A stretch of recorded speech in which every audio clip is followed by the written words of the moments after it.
Hello everyone, welcome back to my another mini blog. আজকের আমি, রিয়া, কাকি আমরা তিনজনে প্ল্যানিং করেছিলাম যে যাব একটি নিউ টাউনে, ওই ক্লক টাওয়ারের সামনে আর কি, সেন্ট্রালের সামনে আর কি।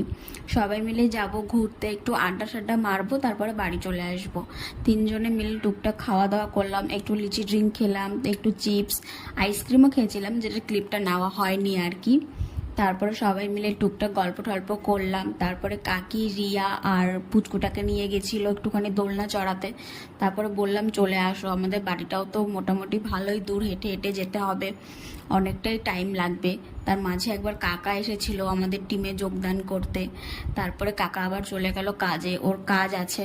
তারপর আমরা হাঁটতে হাঁটতে রওনা দিতে দিতে আবার মাঝে কাকা ফোন করলো যে তোরা কোথায় আছিস, চল ফুচকা খেতে যাব, আমি চলে এসেছি। তারপর আমরা সবাই মিলে আবার গেলাম ফুচকা খেতে। আর এদিকে কাকি উকি মেরে দেখছে টর্চ মেরে যে কতটা জল আছে আর কি, মানে